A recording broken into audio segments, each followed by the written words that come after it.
Rams victorious run, rushing for the touchdown, 2-point conversion. We not kicking, we philosophizing with pole politicking. The DJ, period, point blank. The choice ain't too difficult when we do what the mother folks can't. In the paint, we going hard, cause we gotta be. Draft pick, lottery flow, sacred geometry. That's right, the people do so much talking. They close their mouth when they hear grown-ups talking. I showed up often doing more of the work. It's 4 eyes, now who you with? Well, spoiler alert, it's just 2 black brothers on the microphone. Getting live for the interview. It's just 2 black brothers on the microphone. They might teach you a thing or two. It's just 2 black brothers on the microphone. Tell them if your baby mom asks. It's just 2 black brothers on the microphone. With a motherfucking podcast.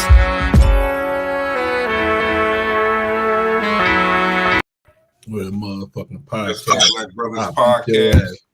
I'm DJ Period. That's my brother Poe Politicking. We got the homie Baines. We waiting on Japreme Magnetic, but we're gonna kick it off with the producer. How you doing, sir? Good. Pretty good. Yeah, I'm out. I'm in PA right now. Where you at again? LA? I'm in Brooklyn. You in Brooklyn? Oh, yeah, I'm in San Diego. Southern Cali. Okay. San Diego. What part of PA? Close to Allentown. Okay, that's where you from? No. Oh. I'm from Corona, Queens, New York. Oh, okay. Shout out Queens. So you ain't too far from the house, right? Well, depending on Allentown, you close to Pittsburgh or Philly? Closer to Philly. Okay. About an hour from Philly. Oh yeah, so you ain't too far from home. Yeah. I mean, work requires me to go out there every now and again. So all day. So you Japreme's producer? Yes, sir. Shit, damn, we've been producing. I mean, I've been doing joints for him now for like since 08 or something like that. Okay. How'd you guys meet? Well, we 5%ers. So okay. Yeah, we 5%ers, and his Mind Lightner, he was in a rap group with Mind Lightner before. And then he did his bid and came out and whatever, the rest is history. But yeah, that's how I know him though. I know him from being a 5%er. All right. I don't know if you could speak on that, but we all right, Poe kind of know what a little bit, but what is a 5%er? A 5%er, well, 5%er is started in 1964. I'll just give you a brief history. I'm not going to give you, 2-hour answer. But started in September 1964 by a man named Clarence 13X. He left the Nation of Islam and formed his own group based off the teachings. The basic teaching is 100% of the population. You have 85% blind, deaf, and dumb. 10% who lead the 85% astray, and the 5% are the ones who know the truth and teach 85%. So that's the basic gist of it. Primarily it was originally for Black and Latino youth in the beginning. Now it's like all over. You got Filipinos, you got Chinese, Japanese, you name it. There's a 5%er. Even white people can become 5%ers. That's something that a lot of people don't know, but even Caucasians can be a 5%er. I seen. They can be at a 5%. I had seen something where I don't know if this is true, but it was a white lady. So it was some. I was down in. I was in Times Square, and it was some brothers out there that were 5%ers, and they was preaching on the street, and they told the white lady, she say, I want to apologize to you guys for everything that has ever been done to oppress Black people, minorities, but she's a white lady though. So the guy was like, well, if you mean what you say, you can get on your knees and tell us, like, not in a sexual way though, but just like bow down and tell us that you really mean that. But she was like, I'm not doing that. Then he was like, go on then. She was like, I'm not getting down there and say that. Because some people don't really know what they talking about. They just say stuff because they see the people. But them brothers is really about what they talking about. So if you want to say something to them, you may be ready to get down. Yeah, we don't. We normally, that was probably the Hebrew Israelites that you're talking about. You are absolutely right. Yeah, we don't. You're right. Because you said that, hey, we don't preach on corners. Hey, now that you said that, it was because you're right, man. It was the Israelites. He was going in, and I thought he said something about 5%. I don't know, but that white lady said that to him, and he said, "If you really mean what you say, get on your knees and say you sorry." Because now you say that because he was a little bit radical out there on the street when he did that to her. But I was like, "Damn, I'm gonna keep walking." But no, I they be out here too sometimes. They be going in, huh? Dressed up in their, their turban or whatever, their weird regalia. Whatever, they be wearing some stuff. Yeah, I used to call them like Teenage Mutant Ninja Turtles or something. What y'all wearing? What y'all doing? Yeah, they be wearing. They don't. Yeah, don't got no theme to it or nothing. But as far as like hip hop, when did you fall in love with hip hop? Oh wow. I fell in love with hip hop. Wow, I want to say the first thing I seen was probably like Beat Street. We're talking like 83, 84 around there. And listening to Red Alert, Mr. Magic tapes. Run DMC and LL, obviously, Queens. We're talking early 80s, basically, mid 80s, been in hip hop. Yeah. Hip hop. There's still a line from the late great Biggie. Did you ever think that hip hop would take it this far, where it's at now? No, absolutely not.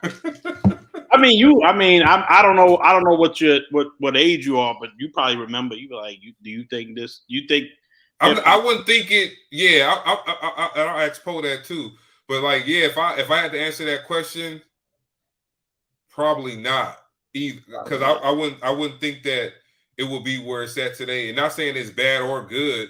I wouldn't think that it would be like it is today. Poe, you thought it would be this take it this far back then? Probably not in the 80s, but like once it got to like you remember the Cristal era? Yeah. Everybody puffy, shiny suits. That shit, like, it ain't that big no more. It died down since then. Everybody was going platinum. So when that era, I knew it was gonna get big, but like back in the 80s, no. No, right? Yeah. I would say closer to the 2000s. That's when it. You got to remember, like in America, okay, great, yeah, you got different, you got East Coast, West Coast, down South, Midwest, but y'all forgetting that the whole world now, right? The whole entire planet, all 196,940,000 square miles. Somebody loves hip hop on there, right? And the reach is so enormous. It's amazing. It's amazing how they just make money off this culture, which is good. And in that sense, it's good. Everybody's eating or whatever. People are eating off of it, which is great. But just to think of it, how commercial it is, it's just like a everyday thing now. Hip hop, whatever is hip hop. I was gonna say everything. I would say it's black people everywhere, and it's people that love black music everywhere. Yes, like, no matter where you go, because even like you can go to an all-white place, and they gonna let them black performers perform there. Like that's why a lot of performers, like singers, they make more money overseas than they do in America. Right. They love our music, and it'd be like old stuff, like it was like Alexander O'Neal, like Freddie Jackson, like people like that. They like still like. Well, that's why I say Tone Loc and all them still getting paid because you throwing Wild Thing at a white wedding. Yeah, they finna wild the hell out. Man, people. I heard that's history. If you look at it from that perspective, just those artists, it's amazing. It's amazing. Like Europe alone, Europe don't really. Europe like a lot of the boom bap. Yeah, they like that stuff. They don't really go for all I mean, I'm sure there's trap there or whatever, but They love the old they school. love the old school stuff. Yeah. And They like behind a little bit. They like just now like listening to that stuff. Like the stuff the golden era stuff is like what they still be listening to on the daily. Man, I was watching the Kanye West joint on Netflix, and me and my wife was talking about like he all the time in his infancy, he was trying to get signed with The Rock as a rapper, and it was just like, and as us thinking of The Rock, we thinking of Jay-Z, Dame Dash, but man, it took me. I wasn't happy because the main people who was in charge are white people over there. Like when he signed his contract, all of that stuff, he had to sign that with white people. Yeah, because Rockefeller signed with Def Jam, right? Yep. Yeah, I was like, damn, why he gotta talk to the white lady to sign the contract? You remember why Dame used to always go off on Leor? Dame couldn't stand Leor. That's why it was kind of messed up because Dame was the one always fighting the battles, and then you got rid of Dame. So that was the messed up part of the whole thing. Like Dame was always going off on the white people, like crazy. Dame did not. No, but I just think like they always gonna find a way to get in there. I guess with us as a minority like black, brown, why can't we just go do it on our own? Are we afraid? Like this is the thing. You're gonna lose some money in the beginning of doing that. But they not gonna have no choice but to come over there. Yeah. I say that about sports too. There's a handful of examples. You got like people like Master P, right? Did it on his own. You know what I'm saying? I guess Baby to some extent did it on his own. A lot of artists, a lot of big guys. They're big now. Mm-hmm. They took the gamble. They took that gamble because they seen the same kind of stuff that you're describing. Oh, I gotta go to this white dude. Yeah. I'm gonna sell it out my trunk and do it myself. That how should I say? That's been more the exception than the rule, basically. Right. I mean, who else today? I would say that is successful enough to has their own niche in that arena, that did it on their own, that has their own label and all of that, and it's not a commercial artist though. That's like few far in between. Yeah, maybe Rock Marciano or somebody like that. Yeah, I fool with Rock Marciano too. Yeah, maybe somebody like that had he's rock. He has his, that's his style. He doesn't budge on that, and that's great. Mm-hmm. And he keeps putting out his own projects. He signs artists. What about Currency? Currency. You talking about my man from Louisiana? Ain't Currency from Louisiana? That dude. I don't know who he putting out. He just put out something a couple days ago. And he put out some with Alchemist too? Yeah, that's what I'm talking about. The one with Alchemist. Yeah, he just put that out a few days ago. I love his projects, man. A lot of people, and he be having beats all day. He be having beats. Like people sleep on him. People sleep on the South on certain stuff. But I listen when he got a project out. I listen. Yeah, I was checking out the joint Alchemist. I fool. Man, shout out Alchemist, man. Shout out Derringer. Oh yeah, I fool with those man. Those guys. I fool with those guys tough. Oh, we can't curse. Yeah, we can. Okay. You keep saying fool. Nah, I be trying not to, but you can if you want to. But I be trying. You'll hear me something. I'll probably let one slip out, but I be trying not to curse. But you can if you want. But yeah, those guys. Yeah, I fool with them real tough, man. Like, so as a producer though, like, who were some producers that you look up to? Well, who was the producer that you looked up to back then, and who are some that you kind of like now? My favorite producer. There's so many producers. We have this conversation all the time. From the 80s, we're talking. And granted, I started making, just to give you context, I started making beats in 92, 93 Mm. on that time. So, there was only a everyone here in this call knows there was only like a handful of producers. Pete Right. Rock, Mr. Long, Diamond D, Showbiz. Like it was just Large Professor. that's a big, huge, huge. I'm a huge fan of Large Professor, but the guy that kind of set it off for me, at least for the '90s, was DJ Premier, right? So Yeah. DJ Premier, obviously Dr. Dre, and then the '80s unsung heroes, Hitman Howie T, obviously Molly Mall. So many. There's a lot of forgotten guys too. Can't even think of them right now, but yeah, we're going back that far in terms of production, and then that's even come. Oh yeah. That's another thing. You think you be hearing the beats but the sampling took it. Man, the sampling era gave it some life, some longevity, added some longevity to it because now it was like, damn, I could do that. Now I'm gonna do this. I'm gonna do that. Mm-hmm. Mm-hmm. But it's so tough, man. My favorite producers, man. Shit, so many, man. I mean, you got, like you said, Primo, Dre, DJ Quick. Quick. Yeah, I forgot about DJ. DJ. Yeah, a lot of people forget about Quick, man, but Quick had the bangers. Quick was all over All Eyes on Me too. People probably don't even know that. They don't even know he had all them beats on All Eyes on Me. Sugar Shaft, X Clan. I mean, so many producers, man. Easy Mo B, of course. Oh, yeah, sure. Shout out to Easy Mo B. Of course, Alchemist. Huge Alchemist fan too. Alchemist's been around for a minute too. He got to get his flowers soon. Because Alchemist's been around for so long.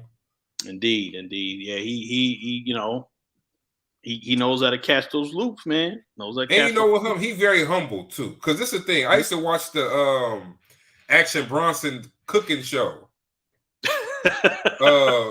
Fuck That's Delicious, right?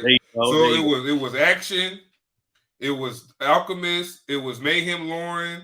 They have Big Body Bess on there sometimes. Mm-hmm. But I'll be watching it like Alchemist don't even know he the most famous person out of all of them. In hip hop. Yeah. In hip hop. It's like, yo, but he playing this humble, like, yeah, this Action show, I'm just letting him do his thing. I'm like, yo, you Alchemist, bro. Yeah, I never met him, and that is indeed the persona that he gives off. Like based on let's watching him on TV and stuff. He seems like a real humble dude. Again, amazing talent. So many beats, so many beats. Yeah, I mean, even the Southern boys, they get props too, oh yeah, like Beats by the look. I don't care what nobody say. Well, Mass P them putting out an album every week, and we get to listen to KLC and all of them make them beats. Man, I was like, I didn't think nothing was better than that at the time. Well, listening to Beats by the Pound, it's so hard. I was like, damn, they was coming up with so much. The Medicine Man now. Big 3-6 Mafia fan. Like, oh yeah. Hey, so what you think about that Verzuz then? The Verzuz? Oh man, yeah, with them and Baines. I was like, wow, did it really have to get that to that? I mean, I guess it was a long time feud or whatever. Yeah, they had to do anything was gonna pop, make them it's gonna trigger them. Yeah, and I didn't even know about it till after the fact. I was like, I don't really keep. And it was like, and then Gangsta Boo spazzed on. I'm like, call him a crackhead, and man, it's just like you ain't gonna fix it by doing that. But she was going in, but it was just like, that wasn't even a good matchup because they was two totally different styles. Like you can't have this hardcore, then you had them singing on the next song. Like even though the songs wasn't bad, that just ain't matching up. It ain't matching up to them. Yeah, I didn't see the the logic behind that matchup. Yeah. Some of those verses just weird to me. Like what? Like why They would just you put stuff together at this point, right? At first it was, but now it's like we got to find something to keep it going. I did like the Music Soul Child and Anthony Hamilton, but this is the thing with those verses, the artist got to understand just because your catalog might be better, if you can't perform them songs no more, then you ain't gonna be looking too well on the verses. They might have been like what Dipset and D Block. If you would have took a poll before that battle, that versus, you probably would have had more people thinking Dipset was going, because they thinking about the more commercial songs that Dipset had. Because now the Locks can come out there and perform "Fuck You" and have everybody in sync, and people like, yo, what song is this? Nigga, this song came out in 2003, bruh. Off the We Are the Streets album. But y'all don't know about it because y'all knew about Old Boy and Hey Ma and those songs by Dipset. But with them performing the way they did, it was like, oh shoot, they out here sweeping the floor with the Diplomats. I felt bad. What's going on, sir? We got Japreme Magnetic in the building. How you doing? I'm good. Thanks for allowing me to come through. Japreme Magnetic. So my man Baines there. How y'all brothers feeling? We doing good, sir. We're chopping it up with Mr. Baines. So now we got you on. We got both of y'all on here, man. We, like I said, we happy to speak to you guys. You know, we're a podcast. You know, we just try to you know, get your name out there. Not like in a way where nobody know about you, but you know, just giving people different avenues of approach for the marketing of what you putting out there. So we appreciate you stopping through and chopping it up with us, both of y'all. Thanks for having us. So sir, can you let the people know who you are and where you from and what you do? My name is Japreme Magnetic. I'm from Northwest DC. I'm a rhyme worker and also a boxing coach. So, oh man, pretty much what I do. You said your magic word, man. We big boxing fans on here. All right. Yeah, look. See, you got the little. Who is that? He said boxing coach. He said, "Don't play me like that." Nah, it's not that. Now I gotta put my reading glasses on, man. Look back ahead. You see him? Yeah. I see. I'm not going to. Who's that? Jack Johnson? Yeah. Sam Langford. Who is that? Jack Johnson. That's Jack Johnson. All right. That's what it is. I got right behind my head. That's my motivation when I do the podcast. I got the spirit of Jack Johnson in me. That's what it is. You don't even know who he is, huh? Yeah. Heavyweight champion, early 1900s. Yeah, we Wilder fans. Yeah, Wilder from my hometown. He close to my hometown. Hey, guess who else from my hometown though? You remember Henry Armstrong? Yeah, Homicide Hank. Yeah, he's from my hometown. I think he's the first. Correct me if I'm wrong. He's the first black man, first person to have three belts in 3 different divisions. This is back when it wasn't so many divisions. It was only 8 divisions. Right. Yeah, he was cold with it. But yeah, he's from my hometown, my birthplace. Yep. Oh, yeah, we on the boxing though. All right. Yeah, I'm an amateur coach, man. I teach children. Oh, that's okay. cool. My homie, me and Pierre was in the Marines together. So my homie, like he was our Marine. He's in the Boxing Hall of Fame right now for boxing because he was real good when he was in the Marines. But right now he coaching the Air Force. Okay. Yeah, he coached the Air Force Academy. I think that's amateur too, right? I would say so. Yes.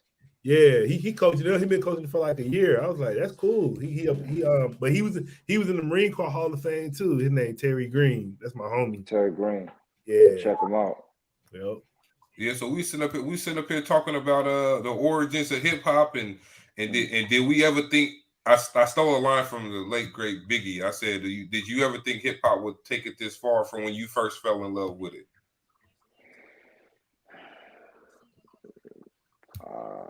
Good question. when I first fell in love with it, I had no idea what it would be in the state that it's in. I'm not saying that's a good or a bad thing, you know what I'm saying? It wasn't even at that time, it was just about having fun. You know, not saying it's not about that now. Yet as we know that music is something that's hard to monetize because you could basically share for free. Well, you can share for free. Nah, to answer your question, I have to say no. I didn't know it would be at this stage here back in like 1984 or whatever. Yeah, you know I think we all probably came to the same conclusion. Like, yeah, we probably never thought it would be like, cause look, it's like Styles P said, the game didn't open up a lane for basically anybody to come in it, which is why you probably couldn't see it. Like, you never thought it would be all these different branches of, because at one it was just rap, boom bap, hip hop, whatever. Now you got all these branches on that tree. You got we just had an artist on who did some horrorcore, and you got crazy fans who want to hear that stuff. You know, they want to hear about how you going to eat up something and cut it up and all this stuff. Then you got the people, they got just a funny joke rap. Like, I used to like that dude, Lil Dicky. Because he used to just make funny stuff about his life or whatever in a rap, white guy. But there's so many branches you can add to hip hop. Like, yeah, it's so crazy now. The game is opened up for anybody. And back then, y'all would agree, you had to really rap to get on. Back then, yeah. You had. It's more skill based. Yeah. You had to rap. I mean, LL Cool J. Yeah, you know, I don't know what your opinion is of LL Cool J. One of the all time. He a legend to me. I mean, some people don't see it that way, but yeah, some people don't fool with him like that. But I don't know why though. But he could rap, and he did it all. And he was like a segue into a different genre of rap too. Yep. He was doing I need love. What the it. rapper song about I need love before that song? That's what I'm saying. He was basically doing what Drake doing 30 years ago. Paved the way. Yeah, I didn't even think about that. I think the first Ja Rule. He was Ja Rule before Ja Rule. And he had to rap. He was really the first rap, because back in the day you had to be hard rap. He was the first rapper to really start singing to girls and shit. That's why he really got clowned. That's why he had to do all those battles with everybody, because everybody started testing him. I mean, Kumo D.I., Ice-T, all these people trying to battle him because of that shit. But he did his thing. He beat most of them. I don't really think he beat Cannabis, but he got it. But he beat him. I mean, that's like shout out Cannabis. Yeah, Cannabis is like, I mean, come on. I didn't even know Cannabis. Look, Cannabis joined the military, but he got kicked out for smoking cannabis. I was like, what the hell? Hey, no, look, shout out Cannabis real quick. I know we got the homie Japreme and Baines, but he did not beat Cannabis, because Cannabis said, I'm let the world know the truth. You don't want me to shine. You studied my rhyme, but then you let your focus at the mind. That's a bitch dude. Something the home rap do. So when you say something, you only drop Mike Tyson out. He stepped on LL Cool J on that song. He brought Tyson out too for him. He brought Tyson out. Man, look. Yeah, I mean, he read the footnotes. Hey, yep. He said he used to stiff coke. I read the footnotes on how you used to stiff coke, man. Hey, look, one of the hardest diss songs ever, right? I mean, you talking about a lyrical battle genius, Cannabis, right? Yeah. I mean, you gotta watch who you pick fights with. Yeah. You gotta know when to hold on. Choose your battles wisely. That is a fact. So, sir, what you got working on for 2022 for us? Well, Baines we have an instrumental album coming out with Baines next month. We just wrapped up we're about to wrap up this video pertaining to it's called BK. It's featuring Parquise and Danzini, Billy Dance from MOP. Oh, shout out. We worked on that. Indeed. We worked that out last Sunday, and we're wrapping that up tomorrow. So whenever the editor and filmmaker, videographer, Shorty does his thing, it'll be available for the people.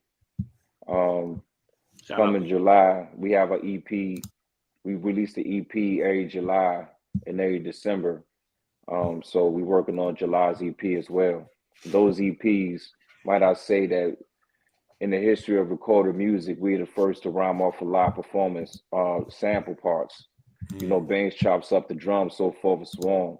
Yet starting from December 2019, all our EPs, all the parts you hear me rhyming on is live samples. And nobody brought that to the table in the history of recorded music. And that's about 130 some years. Yeah, I was reading your bio, man. You've been doing this for a minute. You work with some, you know, C Knowledge, Black Moon, Pharoah Monch. I like Pharoah Monch too. You work with some the Saint Lunatics, Keith Murray, Mr. Cheeks. The list goes on. So like I said, thanks again for chopping it up with us. I got the track. I just loaded up the BK track. We're gonna play that for the people. Dope. Can I say something one time? Yes, sir. And I just want to, you know, special dedication to all those artists. And I don't want it to be misunderstood. Like we work with C Knowledge. All those other artists I just open up for at one point in time or another. Okay. So I really haven't had the opportunity to crank out creativity with them. You know, besides opening up. You just performed at a show. Yes, I mean, sir. With those artists, besides C Knowledge and Dan Zini from MOP. I feel it. We had both of them on the podcast a little while ago too. C Knowledge and Billy Dance. And Billy Dance.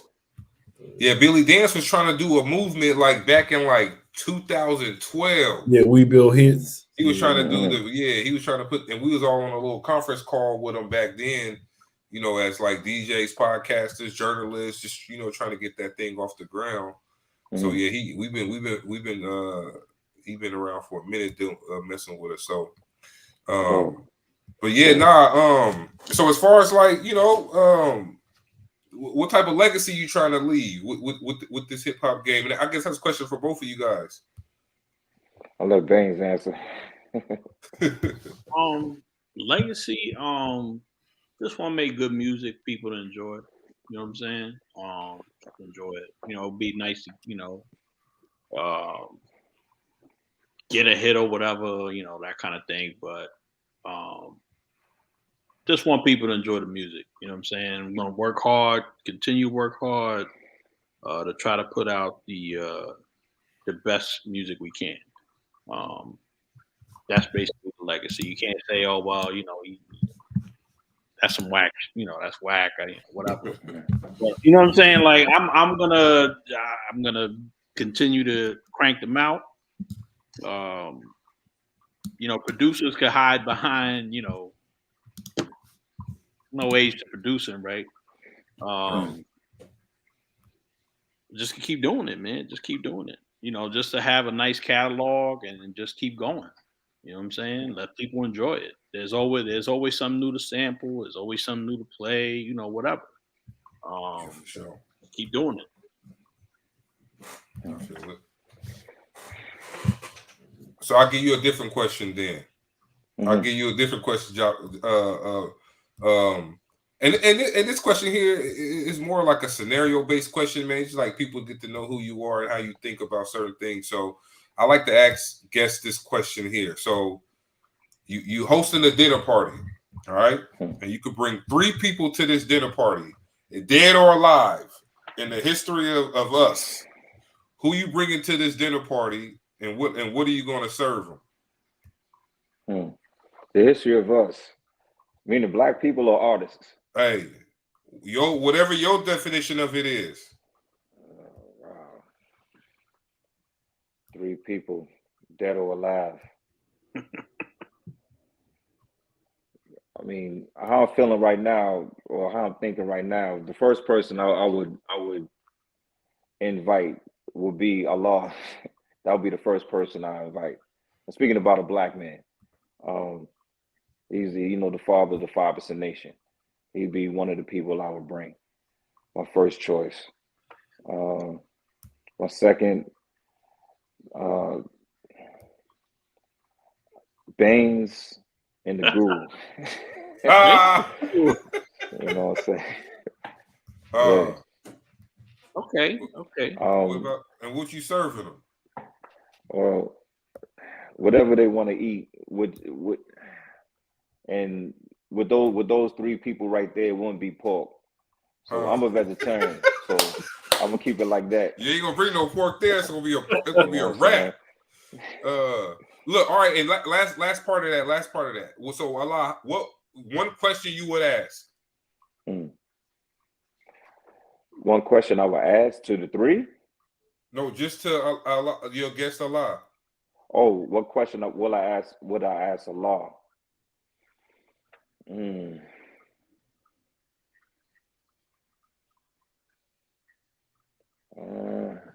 That's a tough good one. Question.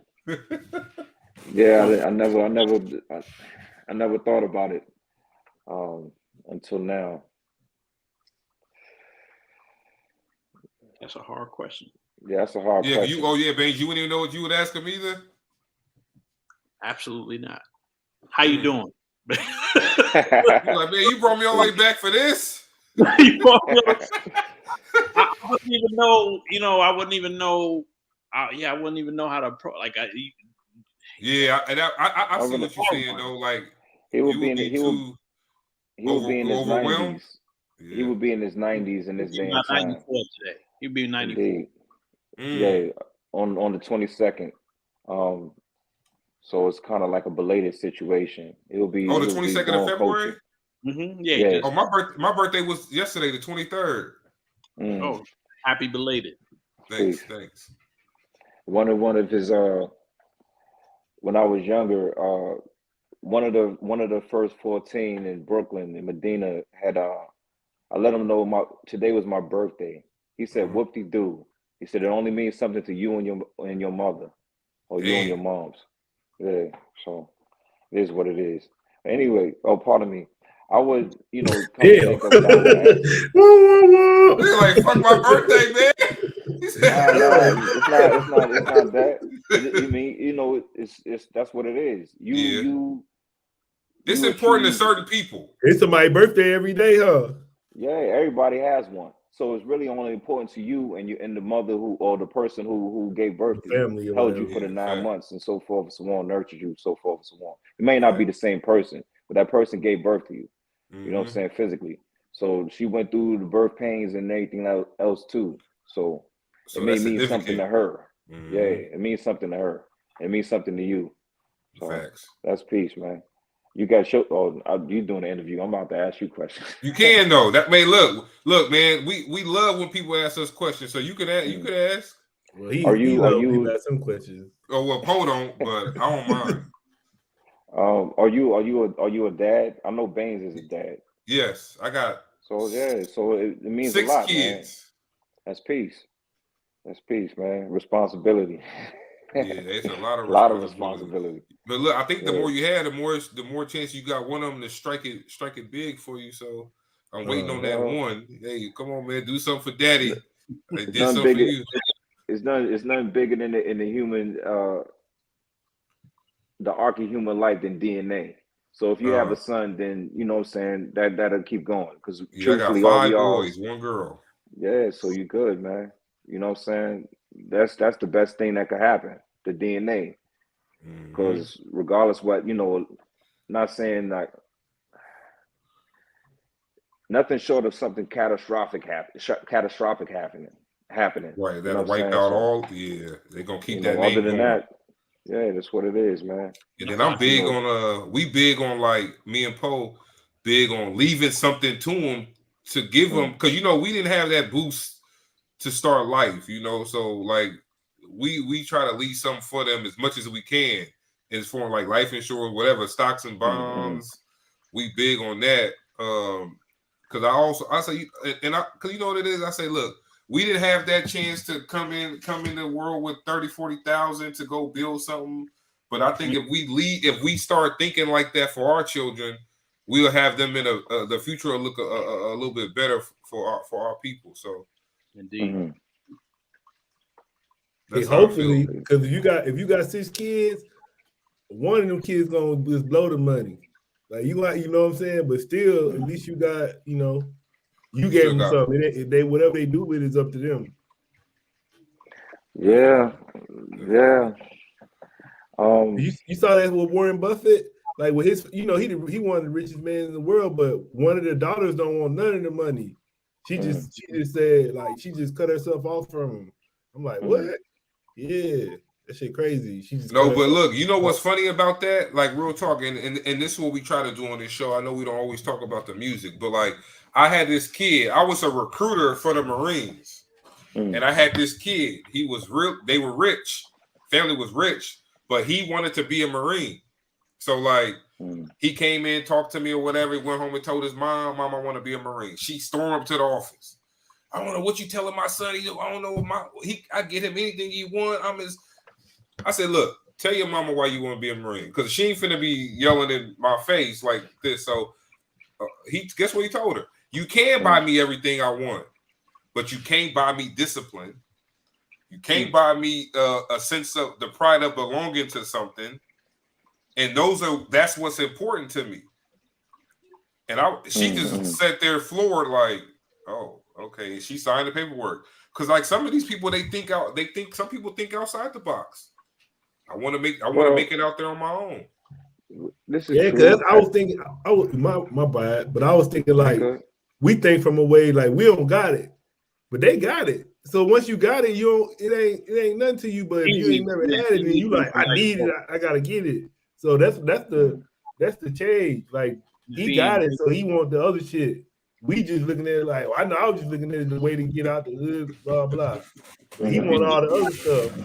If you think about it, if he really wanted to be a Marine, want to do it on his own, he can afford to take that chance. Because if that didn't work out, he go right back home. Guess who got him? Mommy, daddy.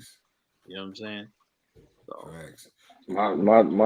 my perspective on that, I see it that it's a matter of brain function a lot of times, because each of us have a temperamental pattern. Each of us have biological traits, and it's 5 that's major. So if a person is conscientious as it pertains to their temperament, conscientious people, they operate with industriousness and they operate in orderliness. So orderliness is where you have the military, is where you have your attorneys, is where you have your bankers, because a lot of the times they just follow by the rules. Facts. And it's a certain temperamental pattern. So a lot of times people could join the military, yet if their temperamental pattern say is extrovertedness, which is they motivated by people, they might not be conscientious. They might join the army or the military, what have you, and then they do their time and they leave. Now, generally speaking, if a person is high in conscientiousness, they will make it a career. You know what I'm saying? So a lot of times, because if you're not I'm low in extrovertedness, so pretty much the term is introvert. So I'm not a salesperson. That's why Black Man, the manager, he's good for that type of stuff. You know what I'm saying? So Baines is not extroverted. We good with as it pertains to creativity in terms of the art. So this is it coincides with our temperament. If you try to battle go against who you are, go against the grain, for lack of better terms, you're not going to be successful in life. So my wife was telling me that. She was telling me that the extroverts, introverts are more. Because I was telling her, because she a real introvert. Like she don't know you, but she think about everything. She don't fool with you, but like we was talking about creatives, and she was like, "Look, you think of you see these people out there performing and this and that. You thinking they extroverts. Some of the people ain't. They doing that for they as their job. Like I was reading about Post Malone. Like he a real high introvert. So he struggles to perform. He's like, yo, I can't do it. I come down with a heavy anxiety. All of this every time he try to perform, but he has to do it. But like my wife was saying, she was like, you don't even know them people. They creators. You think the people who don't be out there ain't creative? No, they really are. I was like, why you think Snoop smokes so much? They was I trying to don't make know him smoking in the Super Bowl. All them goddamn people out there smoking something too. It's like they try to make him bad because he's smoking before halftime. You They about should to, really- how many people was that? You performing all for? this time they should know Snoop by now. I know. Yeah. Kind of Like- silly to in a state where it's legal too. Yeah. In a state where it's legal, you want to question him for doing that? Yeah. Then the thing don't matter, man. It was like they need to talk about this. All them people in their VIP suite smoking too. So shit, what's the problem? You got all the people in the stands just smoking and chiefing too. So I don't see the Look problem. like you burning some over there. Yeah, that's I what got a he little do. incense That's going what. right now. A little chest shake, you know. Got the move Dope. going and shit. Oh yeah, no, I don't smoke. I smoke through Poe. Shit, Poe smoke. He smoke enough for both of us, so I don't smoke, man.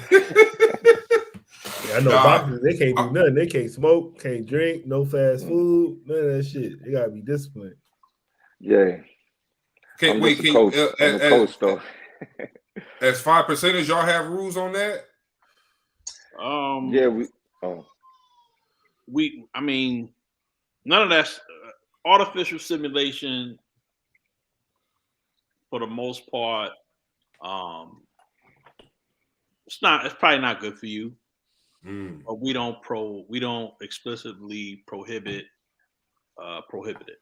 I'm saying, what you think about mushrooms though? Because I know a lot of it's the new thing, man. They was talking about how like everybody, like a lot of the people in Silicon Valley, like the creators in Silicon Valley, they microdose off mushrooms. And even Steve Jobs was saying he take them. He said that's how he came up with the iPhone, all that shit.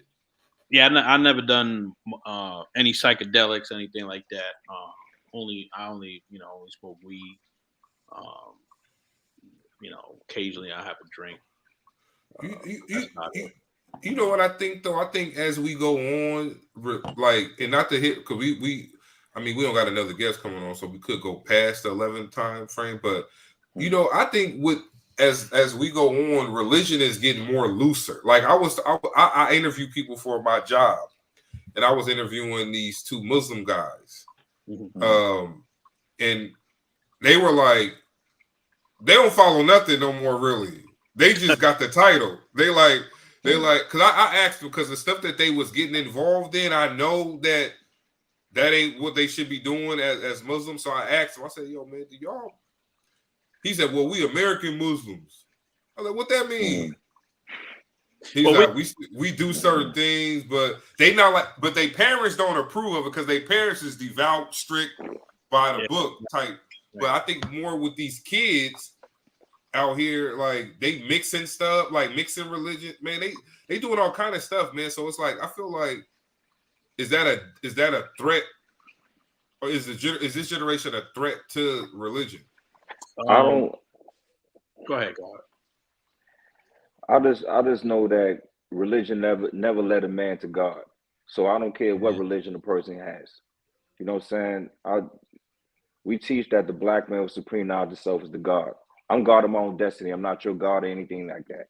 Right. You know what I'm saying? So, so they can mix all that stuff up. They still see God outside of themselves. I don't care what they mix it with, or if they that's on them. I'm not saying people are bad or anything like that. It's just as a 5%er, that's how I stand on supreme knowledge, to the best of my ability. So as a 5%, you are the God of yourself. So Y'all, sir. Y'all So do y'all how y'all feel about Mr. Kanye West? What happened with him? No, like with stuff like, so y'all agree with him when he say he's a God, or is he just doing that for music purposes? Or people could say that they're a God, they're a rap God, and this and that. That's not what I'm speaking about. Okay. I'm not speaking about the rap, quote unquote, that aspect of it. Conway, a couple of guys nowadays will say something like that. God and so forth and so on. Yeah. That's a lot of rap stuff. He has his. But I was just gonna say, no, what's up? I'm listening. Pardon me, brother. No, you good. Before there was a quote unquote rap, they were 5%ers. You know what I'm saying? And we manifested that the black man was supreme knowledge of self as a God back in 1964, before my time physically. Right. Yet I didn't get involved in hip hop till, you know, many years later. And so that's relatively a new occurrence. It may be, you know, yeah, for me, it's relatively a new occurrence. Well, yeah, I'll put Yeah, it rappers that way. wasn't doing that before. I would say Yeah, I I gotta mean, shout out one of my Yeah, favorite. the only people that you would hear themselves call themselves God in rap music were 5%. Indeed. Yeah, I was gonna say we gotta 5%. shout out AZ. The AZ, he kind of opened my eyes to it a lot, just off his rhymes and stuff. What he talked about, he talk a lot. Like you're 5%. If you really listen to AZ, he breaks down all the concepts. His rhymes. Indeed. Yeah. But yeah, with that yeah, the younger generation, you know, they took the word and, you know, dumped God, Play with it. you know, whatever, the fly God, you know, whatever, you know, all these other different little nomenclatures, if you will. Yeah. Those things, yeah, that's cool and everything, but like Japreme said, that's not. We talking about supreme knowledge itself, right? And being in tune with yourself, basically. And you know that, I mean, in either case, you know, either case you look at it, you know what I'm saying. We're just not there. We're not there about that. About you know, just ironically, a lot of hip hop was, you know, based, a lot of 5% of, you know, kind of like spearheaded hip hop, you know, in the early days. So neither here nor there, but they're just two different things today. And like you said, it's a young generation that took that. It's a recent phenomenon, like Japreme said. Right. It was almost like Queen Latifah came out on 5%. Because you remember Queen Latifah was real pro-black when she first came out. Remember Ladies First and all that? I remember when the medallions and shit, all that shit back in the day. Tongues. Lady Tongues. Shout out. That's another producer, man. Shit. 45 King. 45 King. Damn. You know? Yeah, part of it. And I'm not mad at the youngins for them to say that they God of what they do and stuff like that. To hold themselves, you know, on a high level, so they could, you know, I'm not against that. You know what I'm saying? It's just, but you can see how some people can confuse it. Yeah. And be and not know what they say, but not know what they saying sometimes too. Hey, like, yeah. I mean, I'm not saying, like, that's what I'm saying. With as it pertains to the music, they could do their thing. It's just when it comes time, when you say that you true and living God, then you have to show and prove in your day-to-day life. You know what I'm saying? Not just the rap life or your business life and so forth and so on. Everything. Or because it sounds slick. You know what I'm saying? So yeah. It is what it is. So I want to get this song, man. I got this song loaded up. You know what I'm saying? Before we get out of here, man. Like I said, thank y'all, man. Any shout outs y'all want to give out to anybody?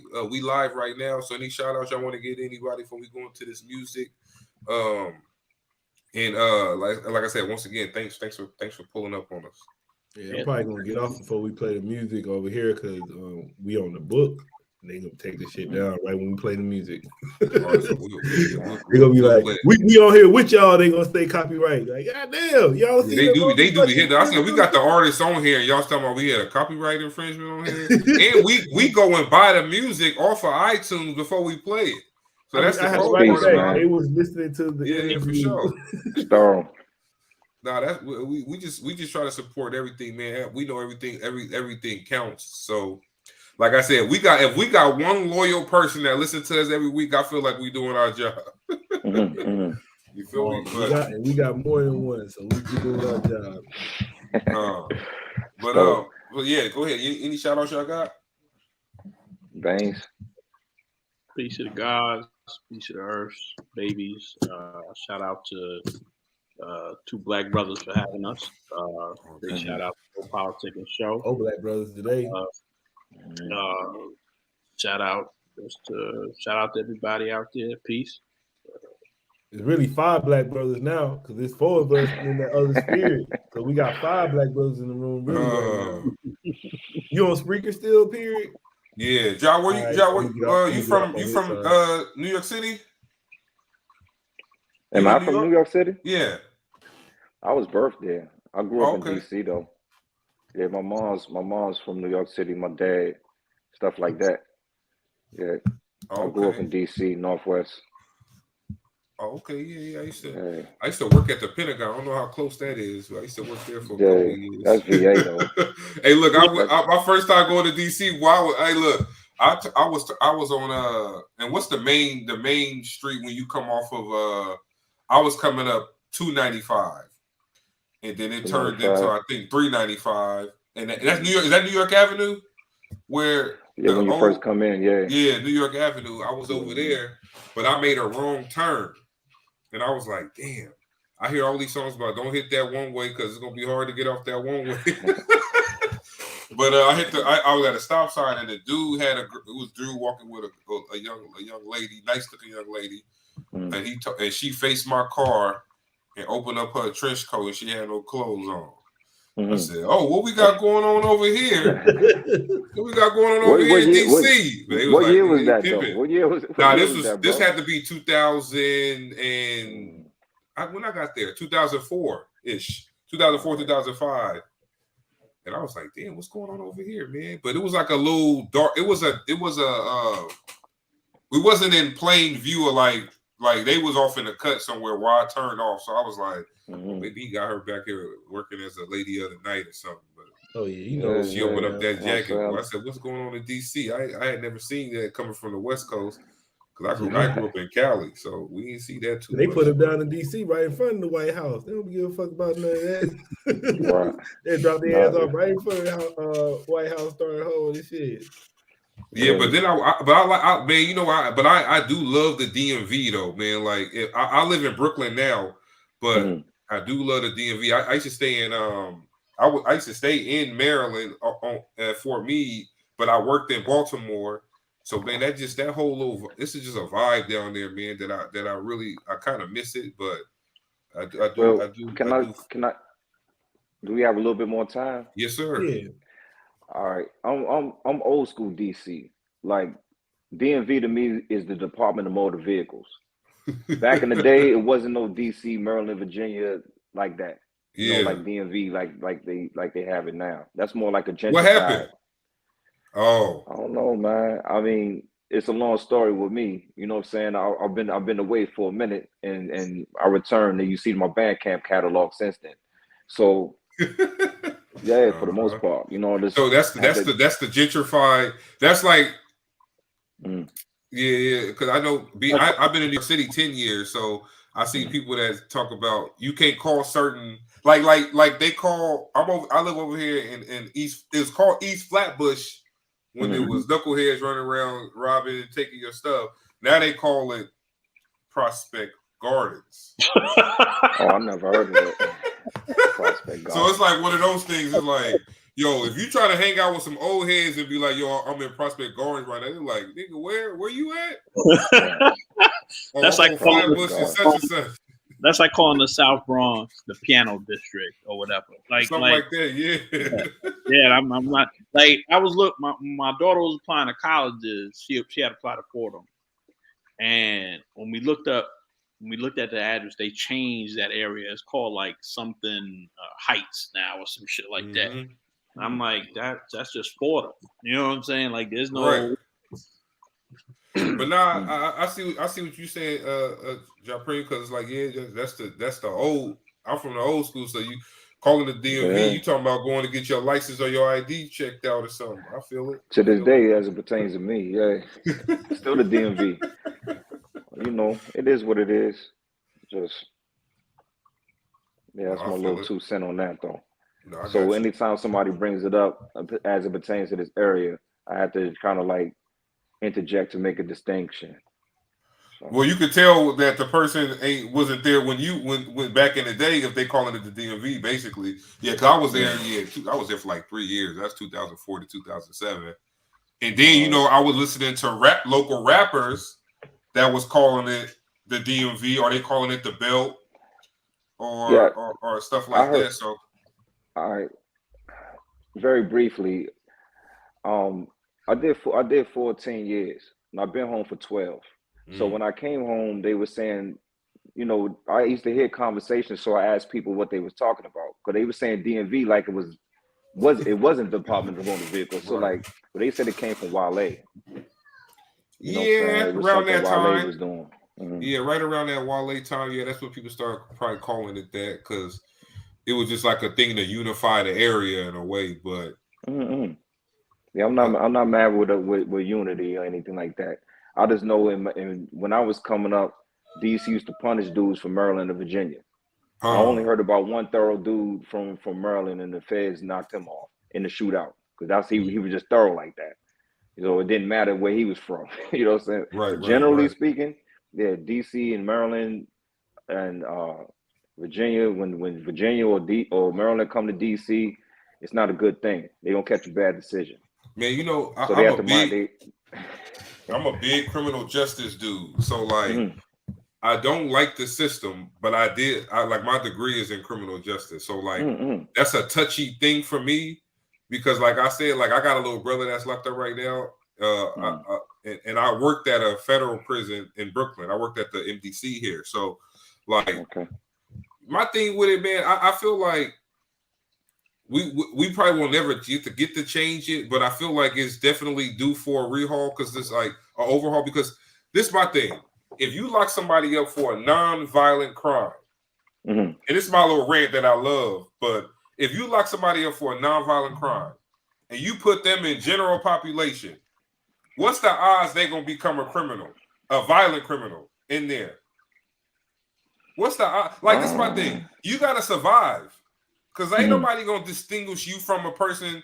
You ain't being distinguished as you here because you robbed you did something non-violent versus this person who did something violent. When I was there, nobody was categorized by if the crime was violent or non-violent.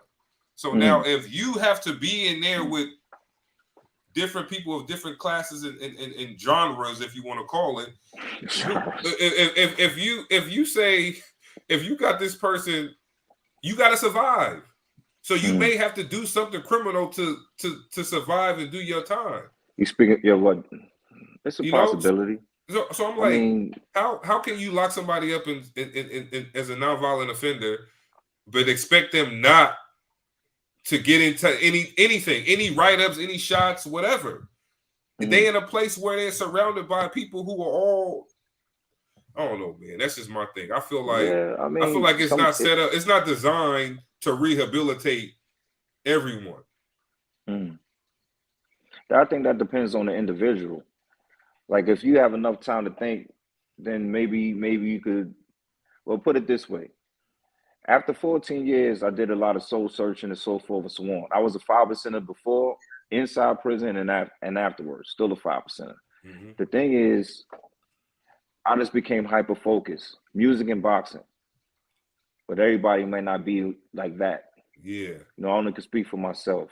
And I went away for a quote unquote violent crime. But do you feel like you served too much time, or you needed that time to become who you are now? It is what it is. It's just a part of the arc of my life, man. You know what I'm saying? So everything we go through, we have to find the higher aim in it, the higher value in it. No, you know what I'm saying? I didn't like it today. At the same time, that was a part of my decision making. You know what I'm saying? That was my responsibility. And so, it sounds corny to say that I have a second chance, a second opportunity. You know what I'm saying? So it is what it is. No, I feel like that, but if more people thought, I think more people thought like that. Yeah, because the way you think about it is you knew you had a second chance coming. But most of those dudes in there I feel like you should have that mentality. You do got a second chance coming, but I don't know, man, because working there, because look, like I said, I don't like to talk about it because that shit touchy to me, but like drugs, alcohol, anything that's in there that shouldn't be in there, the inmates didn't bring that shit in there. So like, how you? I don't know. I don't think enough onus is on to try to root out that type of stuff. because you making it to where how you bringing this stuff in, but that's the same stuff that's giving people more time on they sentence. Strong possibility, and sometimes it could be the nonviolent people bringing it in, as you spoke about too. Mm-hmm. You know what I'm saying? They still, if they was quote unquote hustlers on the street, money makers, or whatever the situation is, that's not going to stop, because that's pretty much 9 times out of 10 it's not going to stop if that's who they really are. Mm-hmm. They're gonna pump outside, they're gonna pump inside.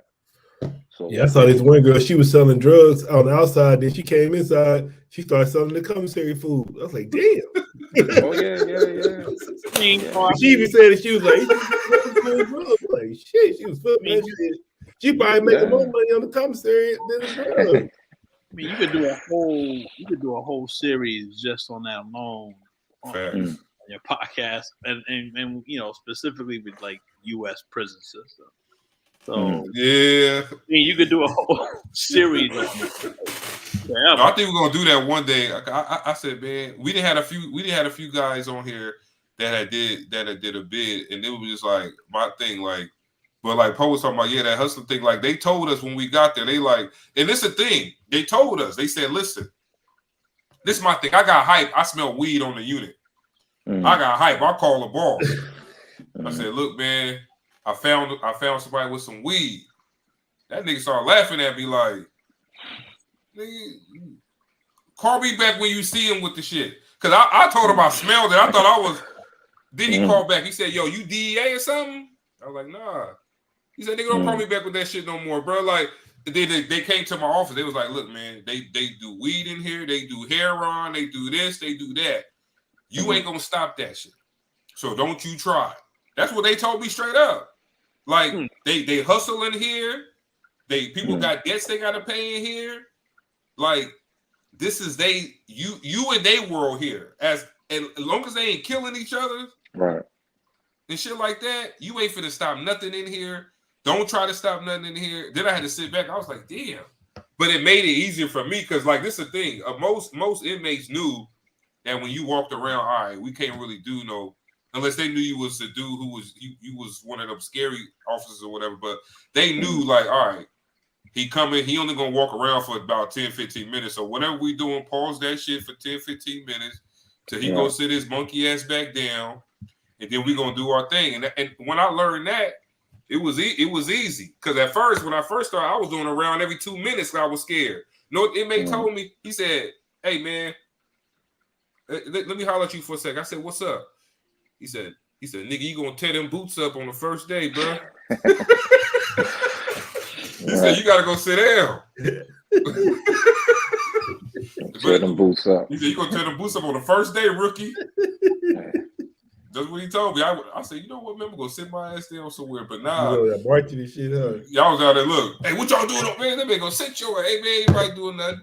But nah, but yeah, it's a touchy thing for me because I'm real big on it. But I do want it to. I do wish it was like fair. But we all know the history of all this stuff, so we don't want to get into that. I do want to go into this track though, because I've been talking about this track for 30 minutes, man. So we're gonna go into this BK featuring I won't mess up the name. Parquise and Billy Dance. This is off the Imagine If I Shot You. We got the homie Japreme Magnetic. We got the producer Baines with us. Y'all listening to the Just Two Black Brothers